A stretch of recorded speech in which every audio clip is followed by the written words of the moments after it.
Fala galera, tudo bem com vocês? Eu sou o professor Rosenberg e esse é o canal RB Mais História e hoje nós teremos a nossa terceira aula sobre a sociedade e estrutura colonial na América Portuguesa. E hoje nós iremos falar mais especificamente sobre a formação da sociedade. Então, hoje nós iremos buscar compreender melhor como se deu a constituição, a organização da sociedade colonial, ou seja, da sociedade a partir do processo de colonização do Brasil. Cabe destacar que anteriormente nós já tínhamos visto como que se deu os primeiros anos após a chegada dos portugueses ao território brasileiro, ou seja, o período chamado de período pré-colonial. Posteriormente, nós começamos a buscar compreender o início da colonização do Brasil e agora, a partir da colonização do Brasil, vamos buscar compreender como que deu a estruturação, a formação dessa sociedade. Mas antes, dá aquela moral para o nosso trabalho, aquele incentivo bacana, né? Deixe lá o seu like no nosso vídeo, ative as notificações e se inscreva no canal, beleza? Então, sem mais enrolação, bora para a aula! Galera, é o seguinte, nós sempre começamos a nossa aula, como é de praxe, vocês já sabem, dando os nossos direcionamentos, ou seja, nós iremos logo apresentar para vocês quais os nossos objetivos para a nossa aula de hoje. Ou seja, os nossos objetivos são os nossos guias, né? É o que irá nos conduzir para o entendimento dessa aula. Então, vamos ver quais serão os nossos guias. Vamos lá. Vejam só. Primeiro, identificar o processo de estruturação social da colônia. O que é essa estruturação social aqui, galera? O que é que nós vamos ver aqui dentro desse objetivo? Isso aqui significa que nós iremos buscar compreender quais os grupos sociais que se constituíram na sociedade colonial brasileira, na sociedade colonial aqui no Brasil. Então, é essa estruturação. Ou seja, negros, índios, portugueses, quem foram esses grupos que formaram a sociedade colonial brasileira aí durante muito tempo. Quem foram esses grupos e de que forma esses grupos foram sendo constituídos, foram sendo formados. Beleza? Segunda parte, nós iremos buscar analisar, vejam só, analisar as dinâmicas da escravidão indígena. Ora, mas o professor falou que os portugueses não escravizaram os índios, vejam só, no primeiro momento após a chegada dos portugueses ao território brasileiro. No chamado período pré-colonial, não houve, obviamente, um processo de escravização dos nativos. No entanto, com o passar dos anos e principalmente a partir do início da colonização, a partir do momento que os portugueses introduziram o cultivo da cana-de-açúcar no Brasil, essas relações de trabalho, elas são modificadas e a partir disso é introduzido no Brasil a escravização, a escravidão, que primeiro foi dos indígenas e depois dos negros. Então nós vamos buscar compreender como que ocorreu esse processo. Para além disso, buscaremos também compreender como que se deu o processo de introdução de escravizados africanos, ou seja, vindo do continente africano, na colônia. Ora, se aqui já existia a mão de obra escrava indígena, então por que foi trazido para o Brasil a mão de obra africana? Isso é um detalhe bastante relevante que nós iremos aqui, olha só, buscar compreender, tá bom? Então vamos buscar compreender que, embora houvesse a escravidão indígena no Brasil, ainda assim foram introduzidos aqui o trabalho dos negros africanos. E para fechar, nós iremos buscar compreender também, verificar as formas de resistência à escravidão, certo? Então esse também é um detalhe bastante relevante para que não se pense que não houve resistência por parte dos escravizados, para que não se pense que a escravidão ela foi aceita tanto por índios como por negros. Existia sim várias formas de resistência à imposição dessas relações de trabalho e nós também iremos buscar compreender como que se deu esse processo, beleza? Olha só, pessoal, como eu já falei para vocês sobre os nossos guias, né, que irá nos conduzir nessa aula, ou seja, os nossos objetivos, agora nós vamos buscar entender esses objetivos, começando a falando sobre a composição social, ou seja, sobre a estruturação social, quais os grupos que constituíram, que formaram essa sociedade. Vamos buscar compreender como isso se deu. Olha só, primeiro, não necessariamente nessa ordem, mas vamos colocar nessa ordem por eles serem os colonizadores, então nós temos primeiro os portugueses. E esses portugueses, eles se dividiram em vários grupos, podemos dizer assim, né? Então, esses portugueses estão divididos aqui, ó, em nobres, como nós já falamos em momentos anteriores, eram esses nobres que recebiam as capitanias hereditárias para virem para o Brasil desenvolverem, para colonizar. Não a alta nobreza, cabe destacar aqui, não eram os nobres da alta nobreza que vieram para o Brasil, mas da pequena nobreza que receberam essas capitanias hereditárias para dar início à colonização. Cabe lembrar que apenas esses nobres poderiam receber essas terras. Se não fossem nobres, não poderiam receber. Além desses nobres, olha só aqui, eu destaquei cristãos novos. Quem eram esses cristãos novos? E aqui é um conceito importante de nós analisarmos, tá? Pessoal, resumidamente, os cristãos novos eram judeus, em sua maioria, mas também muçulmanos que habitavam a Península Ibérica e, a partir do século XV, foram forçados, foram obrigados a se converterem ao cristianismo, ou então seriam expulsos da Península Ibérica. Então, esses cristãos novos foram esses dois grupos, muçulmanos e judeus, que foram convertidos forçadamente ao cristianismo. E o que esses caras vieram fazer no Brasil? Por que eles aparecem na história do Brasil?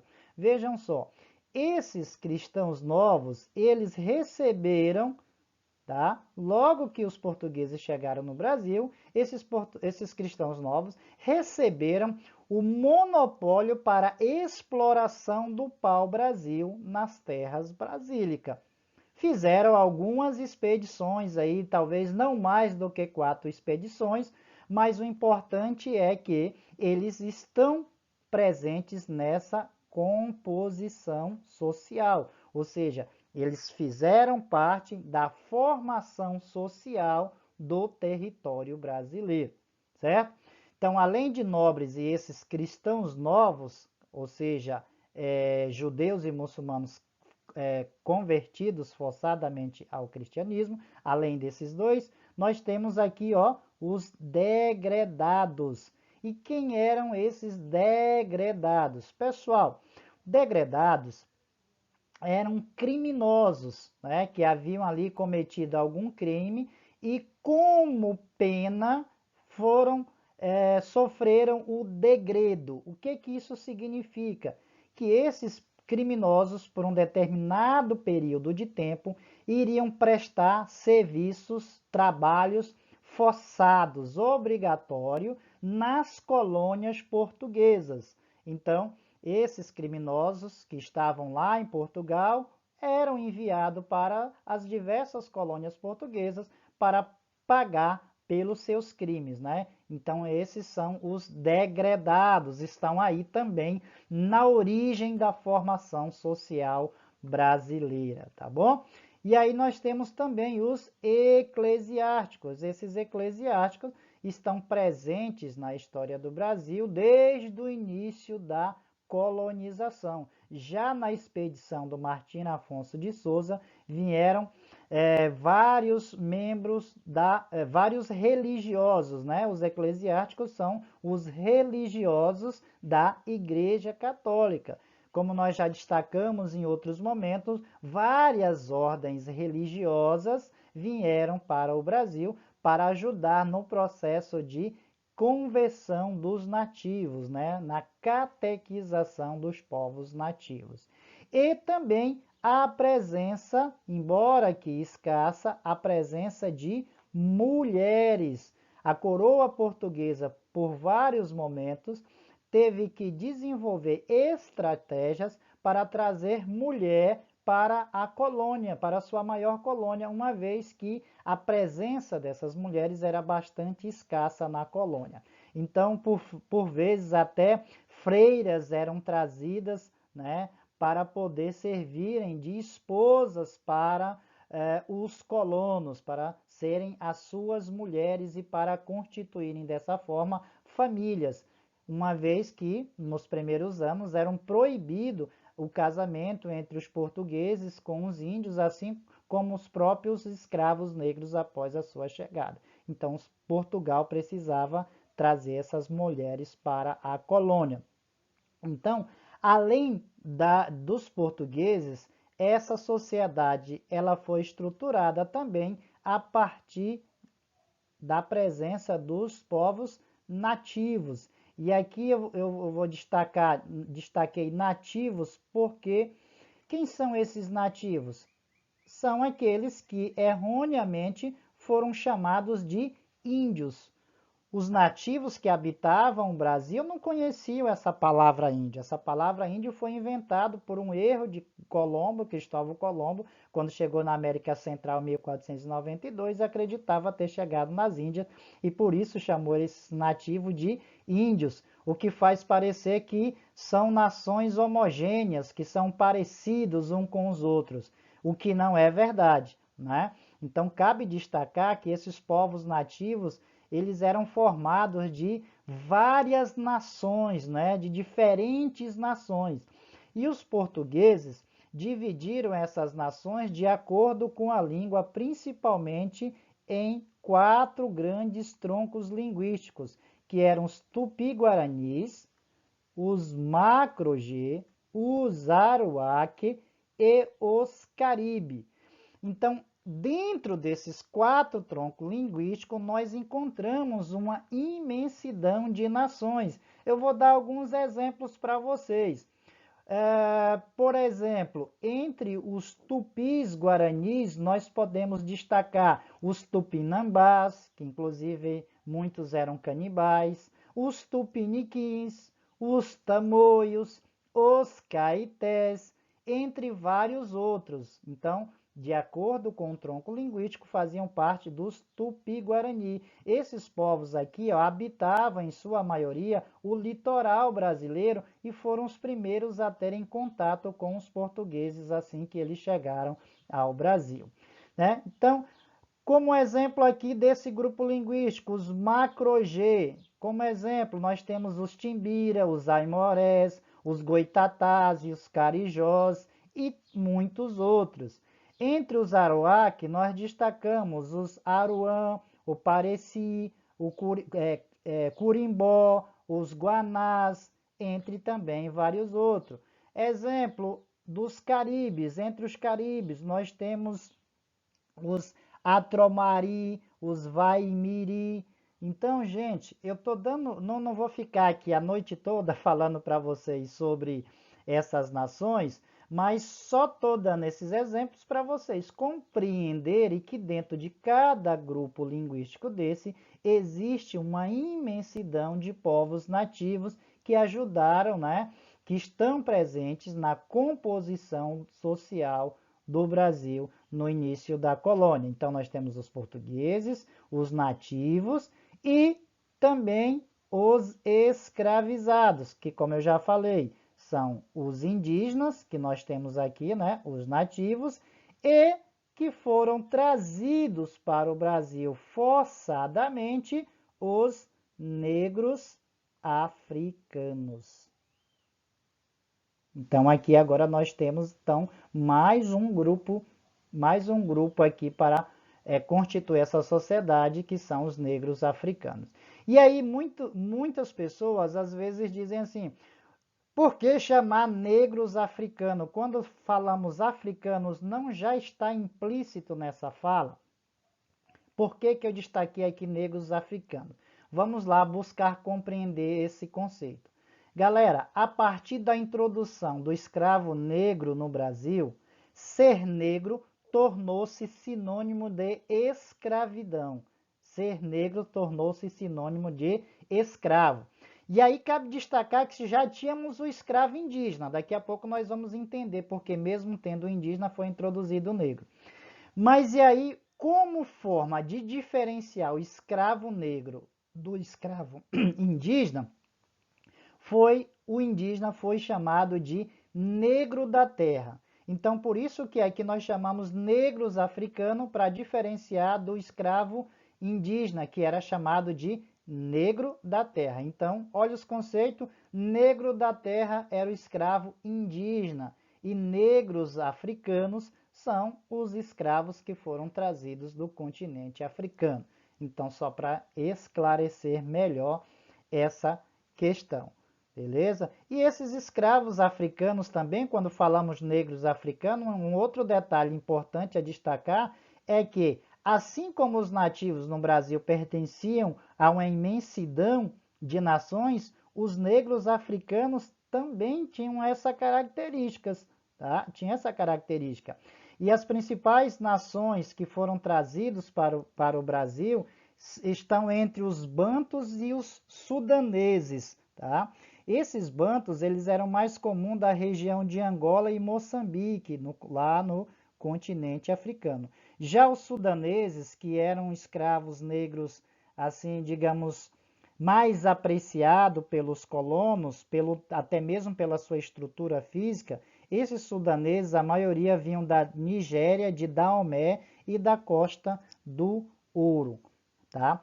Então, isso são grupos. Dentro desses grupos existem também uma imensidão de subgrupos, como eu falei, lá dos nativos que haviam aqui no Brasil. Só para vocês entenderem, entre os sudaneses, por exemplo, existiam os russas, existiam os mandingas, existiam os fulas, existiam os iorubás, existiam os jejés, existiam os nangôs. Então, só entre os sudaneses. Então, essas questões, elas são bastante complexas e não é aqui o nosso objetivo decorar cada uma dessas nações, mas sim compreender que essa composição social de índios, assim como de negros, elas pertencem a uma imensidão de nações, para que nós não tenhamos em mente, para que a gente não ache que esses povos eles são homogêneos. Não, eles são bastante heterogêneos, eles são bastante diferentes, tanto negros como os povos indígenas.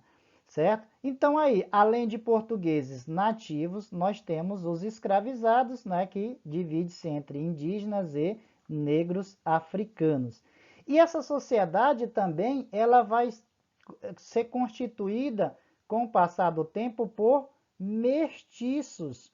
O que são esses mestiços? Nós já discutimos em outros momentos. Os mestiços são os filhos da mistura desses vários elementos aqui. Filho de negro com índio, de índio com português, de português com negro, embora que em muitas situações era proibido essa miscigenação dos portugueses com índio e escravizado, mas esse processo aconteceu. E os mestiços, né, a mestiçagem, ela é o resultado dessas relações, certo?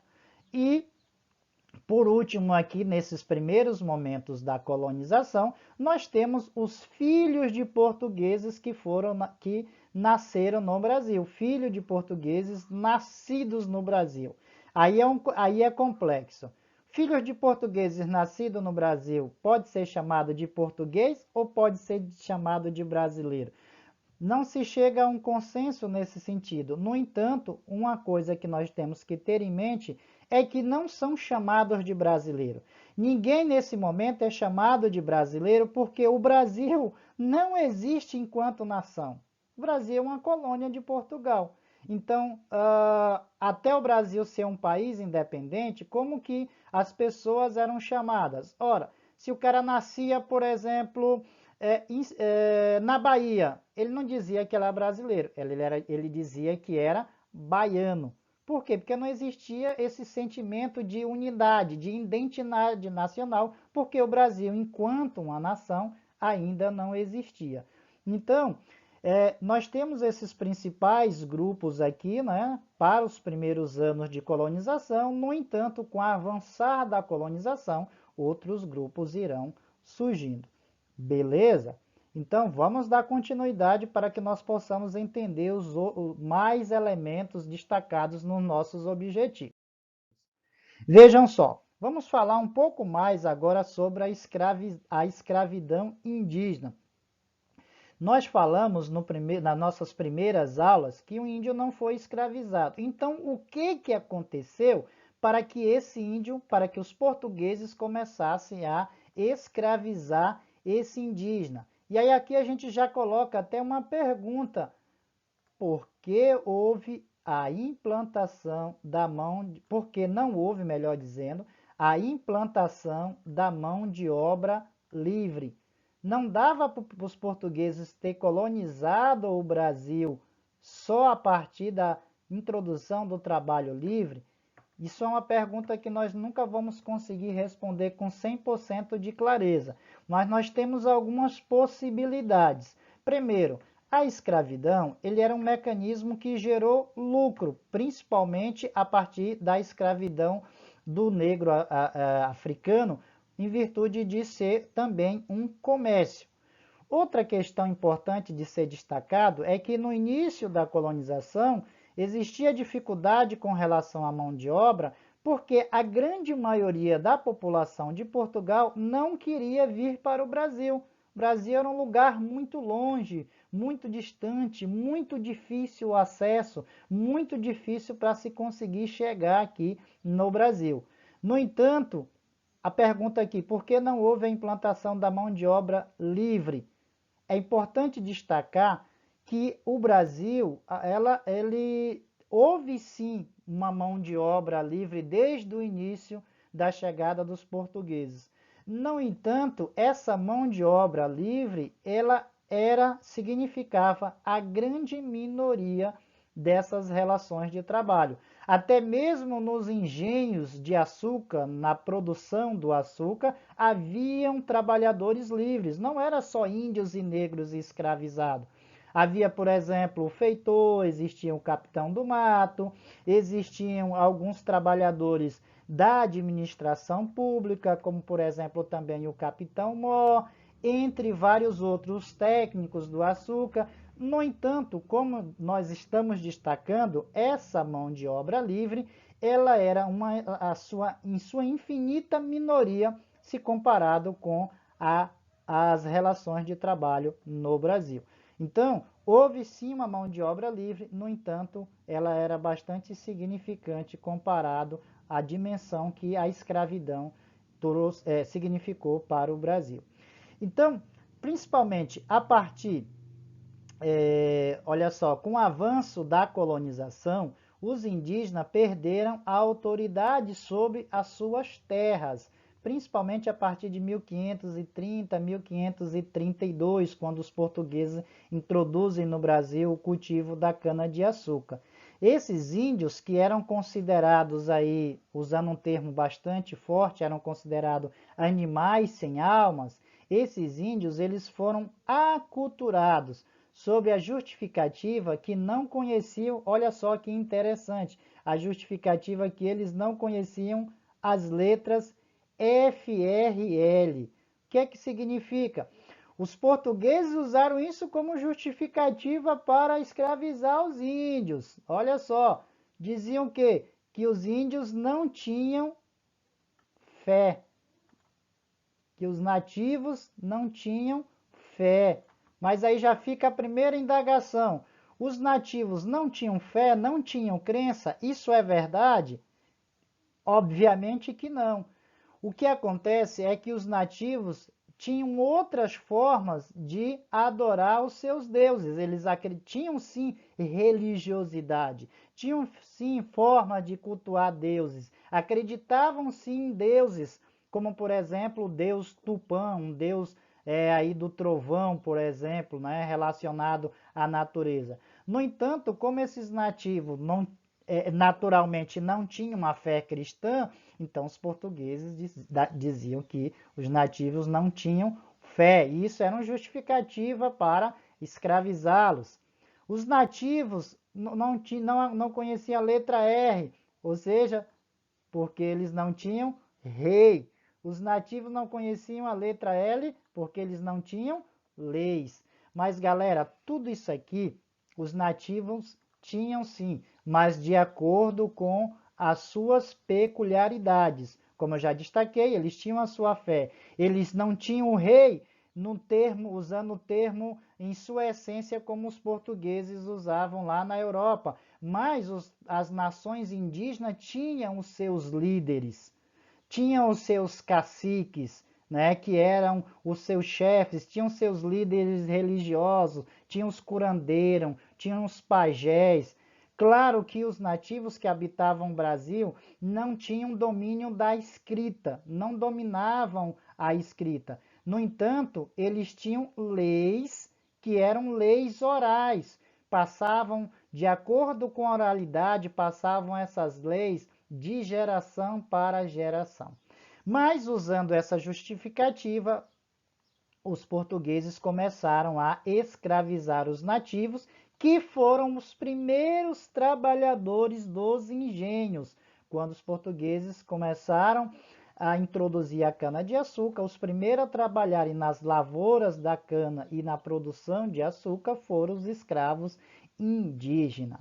No entanto, ficava aqui um dilema para a coroa portuguesa, porque os nativos, os indígenas, eram considerados súditos de Portugal, eram considerados súditos do rei. Então, como que um rei iria escravizar os seus próprios súditos? Cabe destacar que nesse momento não existe escravidão dentro do território português, lá na Península Ibérica.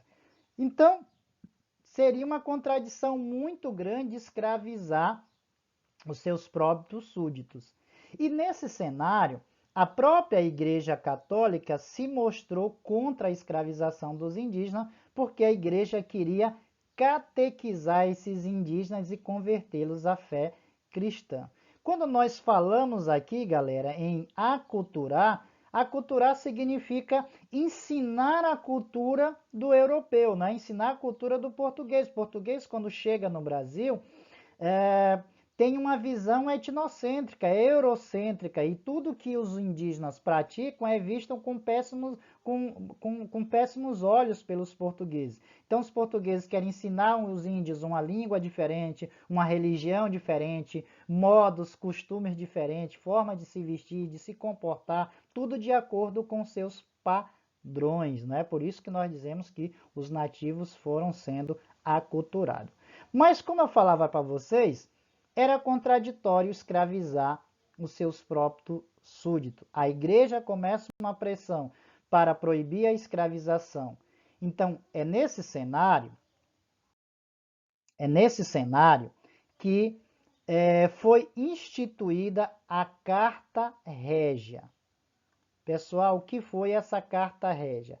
Essa Carta Régia foi a primeira tentativa de proibir a escravidão indígena no Brasil. Quando que isso aconteceu? Ainda no século XVII, melhor dizendo, perdão, no século XVI. Embora que, eu já vou destacar, houve vários momentos de proibição dessa escravização indígena, e essa proibição, em virtude de várias possibilidades, né, várias exceções, essa escravidão ainda continuou por muito tempo, mesmo sendo proibida. Então, a primeira tentativa de proibir essa escravização foi essa Carta Régia de 1570. Então, ela proibia aqui, ó, proibição da escravidão indígena. Mas existiam algumas exceções, que inclusive nós vamos já buscar aqui compreender o que significa essa imagem, né? Não é só para ilustrar o slide. Olha, então, embora que, mesmo com essa proibição, essa escravidão ela era permitida por meio das chamadas guerras justas. O que isso significa? Se, por exemplo, uma tribo indígena hostil atacasse os portugueses, então aí os portugueses teriam a justificativa para escravizar os índios, né? É claro que os portugueses encontravam vários mecanismos para ter a justificativa para essas guerras justas. E aqui nós estamos vendo uma charge que faz uma crítica a esse mecanismo. Está aqui o colono atacando o indígena e, ao mesmo tempo, socorro, os indígenas estão nos atacando. Aí o indígena, outro exemplo, o colono passaria ali numa região de alguma tribo indígena, colocaria ali uma cruz, né, da Igreja Católica. Como o indígena não reconhecia aquela cruz como um símbolo, ele iria lá e retirava. Isso também já era uma justificativa para implementar a guerra justa. Então, percebam que esse mecanismo da Carta Régia deixava essa brecha, essa exceção. E os portugueses, os colonos, se apropriavam de vários mecanismos para burlar essa proibição. Por isso que essa Carta Régia acabou não fazendo efeito. E aí, nesse cenário, ó, mesmo com a proibição, a escravidão indígena não cessou, ou seja, não diminuiu, o que fez os religiosos criarem as missões, as chamadas missões religiosas. O que foi isso? Vejam só, como eu falei para vocês, o interesse da igreja não era de escravizar o índio, mas sim de catequizá-lo e usar a sua mão de obra dentro das missões. Então, as missões, os religiosos convenciam os indígenas das mais diferentes missões, melhor dizendo, das mais diferentes nações, a descerem para as missões, a irem viver dentro dessas missões que eram organizadas pelos religiosos. E dentro dessas missões, os padres, principalmente os padres jesuítas, iam ensinar a língua portuguesa, a fé cristã, os padrões de sobrevivência europeia. E aí, nesse cenário, os indígenas iriam também aprender as relações de trabalho, a produção, de acordo com os portugueses. E tudo que os indígenas produziam nessas missões ficavam com os religiosos. Aí vocês poderiam me dizer, mas é uma outra forma de escravidão. É parecido. No entanto, aqui o índio não vai ser vendido como uma mercadoria, né? Não vai ser vendido como um objeto. Beleza? Então, a escravidão indígena tem esses vieses para que nós possamos aí interpretar e entender também aí qual o interesse da Igreja Católica com a proibição da escravidão indígena. Pessoal, e nesse cenário, qual era a principal forma de adquirir ou de capturar esse escravo indígena? Qual era, digamos assim, a fonte para se ter essa mão de obra? Vamos ver isso? Olha só.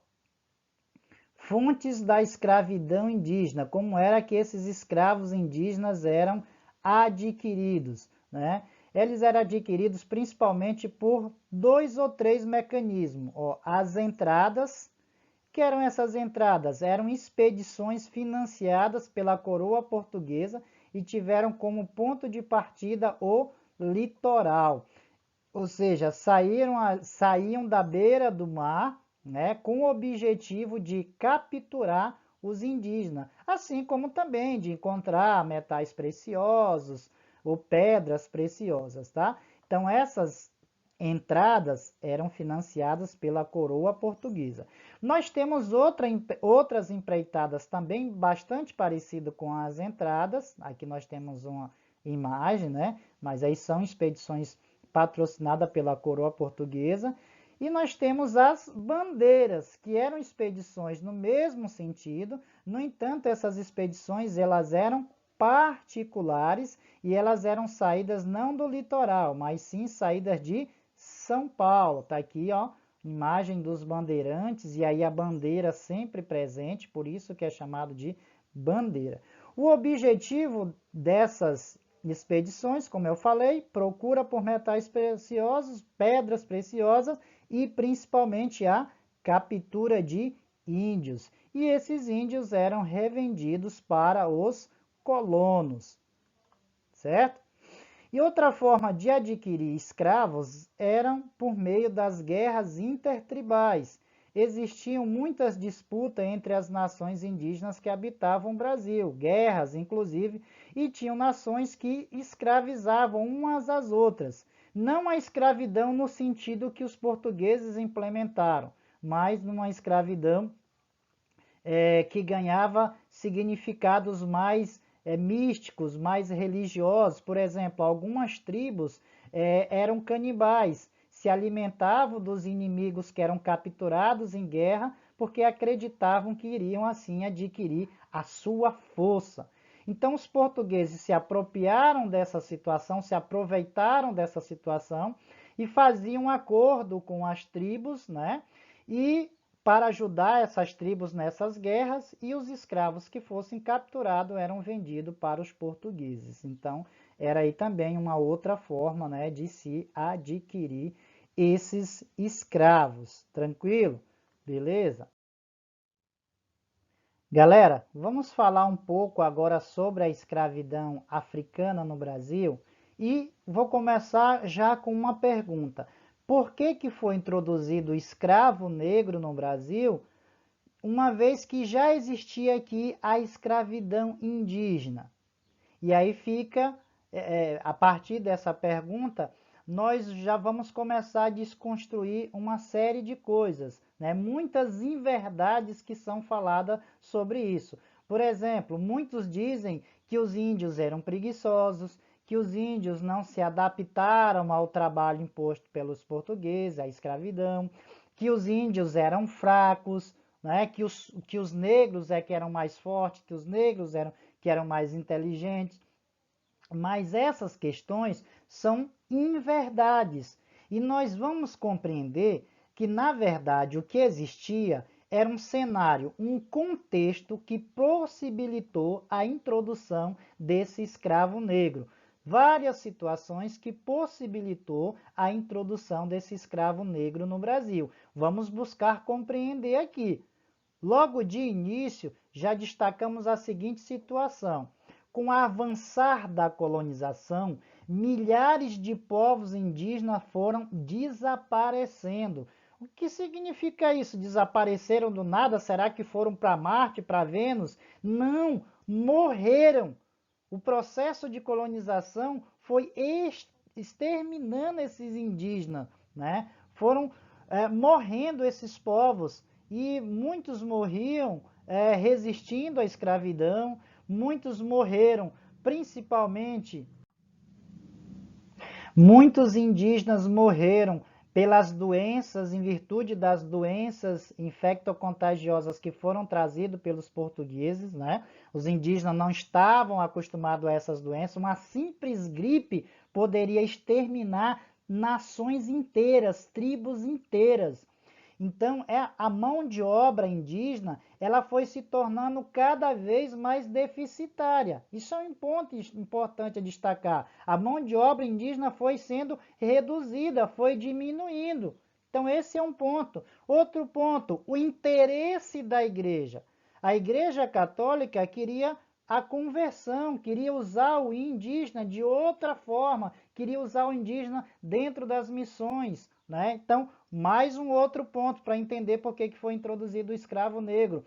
Outro ponto, o índio era considerado súdito da coroa portuguesa. Tanto é que, com o avanço da colonização, e aí no século XVIII, as leis passam a permitir que índios e portugueses possam se casar e constituir famílias, o que não foi permitido com os negros, melhor dizendo. Então, só para a gente entender que não é porque o índio era preguiçoso, não é porque o índio não se adaptou ao trabalho, né? E a principal questão de toda, o tráfico negreiro. Olha só, pessoal, o tráfico negreiro. O que era o tráfico negreiro? Como nós já falamos em outros momentos. O tráfico negreiro, ele era um mecanismo a partir do qual os negros eram transportados, eram trazidos para o Brasil. E esse tráfico negreiro era uma atividade extremamente lucrativa.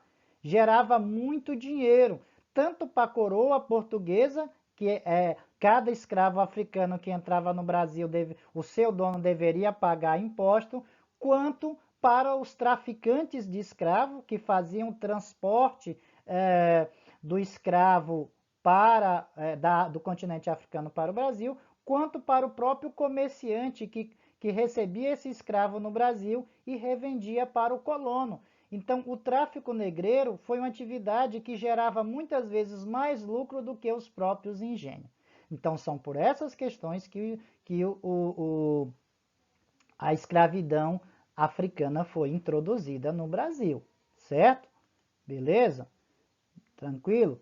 Então, galera, só para vocês terem uma ideia, em 1682 foi criada a Companhia Geral de Comércio do Estado do Maranhão. A finalidade dessa Companhia de Comércio era fazer o quê? Trazer escravos negros para o Brasil para suprir a mão de obra indígena que era cada vez mais escassas. A escravidão africana, com ela, vários entrepostos foram criados no litoral africano. Entrepostos comerciais, como esse que estamos destacando aqui na imagem, né? Para fazer a comercialização desses escravizados, tá?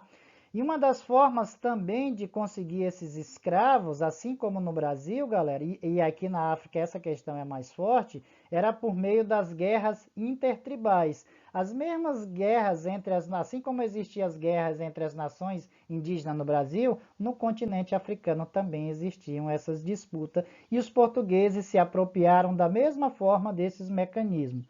Ah, já existia escravidão na África antes da chegada dos portugueses? Isso é verdade? É verdade, mas não aos moldes capitalistas como os portugueses introduziram lá. A escravidão na África, que será tema de outras aulas, elas tinham outro significado. Inclusive, o escravo não era um objeto, não era uma mercadoria, não poderia ser vendido. Essa dinâmica do escravo como objeto, do escravo como mercadoria, isso é criado pelos portugueses a partir do século XVI, né? Então, é uma forma de tornar o ser humano uma coisa, uma mercadoria. Então, isso diferencia tanto da escravidão que existia aqui no Brasil, entre os índios, como da escravidão que existia entre as nações africanas, tá bom? Então, ó, a escravização de africanos se tornou um negócio extremamente, bastante lucrativo. Com a entrada do escravo africano na colônia, o índio passa a ser chamado de, como nós já falamos anteriormente, o indígena passa a ser chamado de negro da terra. Isso para diferenciar o negro africano, beleza? Pessoal, olha só, vamos falar aqui um pouco sobre os castigos, tá? Eram várias as formas de castigar os escravos, tá bom? E até ficar sem se alimentar. Inclusive, aqui nós temos um mecanismo que é chamado de máscara de Flandes. Era um dos castigos mais cruéis que os escravos recebiam, né? Eram presos com a chave e aí eles ficavam sem se alimentar durante vários dias. A palmatória, né? Aí um dos piores aqui era o açoite em praça pública aqui no Pelourinho. O pelourinho ou o tronco é onde o escravo é amarrado aqui e ele é açoitado em praça pública para servir de exemplo para que os outros escravos não queiram fazer as mesmas coisas, tá certo? Então, mesmo com todas essas formas de opressão, mesmo com todos esses castigos, existiram, olha só, resistência, resistência ao escravismo. Foram várias as formas de resistência. Olha só, os suicídios, muitos escravos se suicidavam, né? Muitos escravos, quando não se suicidavam, e aí eles assassinavam os seus senhores, eram forma de resistência, né? Faziam corpo mole no trabalho. Muitas escravas também cometiam o aborto, né? Quando descobriam que estavam grávidas, abortavam, tomavam ervas para perderem o bebê, para que o mesmo não se transformasse também em escravo. Mas a principal forma, as principais formas de resistência à escravidão são essas duas aqui, ó, a fuga e a formação de quilombos, que também são chamados de mocambos. Pessoal, o que são esses quilombos? Quilombo era o lugar para onde o negro fugia quando ele conseguia escapar dos domínios dos seus senhores. É óbvio que nem todo lugar, nem todos os escravos fugiam para os quilombos, mas muitos buscavam tentar chegar aos quilombos, que eram comunidades formadas pelos negros, melhor dizendo, pelos escravos, né, que conseguiam fugir. Não só negros, é importante destacar. Os quilombos eram compostos por índios, por negros e até mesmo por outros grupos da sociedade, né? Pessoas marginalizadas na sociedade também fugiam para lá. Por que eu coloquei aqui quilombo e mocambo? São dois termos que são sinônimos, mas, por exemplo, na Amazônia é mais comum usar esse termo aqui, ó, que está relacionado à moradia dos escravos que conseguiam fugir. Quando esses escravos fugiam, significava que para eles estavam livres, no entanto, para a lei eles eram criminosos que eram fugitivos, eram fora da lei, né? Então, fugir não significava oficialmente ou legalmente conseguir a liberdade. Tranquilo? Beleza? Então, pessoal, a nossa aula hoje termina por aqui, tá? Encerramos a nossa aula por aqui. Dá aquela moral lá para o nosso trabalho, não esqueça de dar aquela moral, se possível. Deixe o like no vídeo, ative as notificações, se inscrevam no canal e, se possível, compartilhe esse vídeo para que mais pessoas conheçam um pouco mais sobre a história do nosso país. Tchau, fui!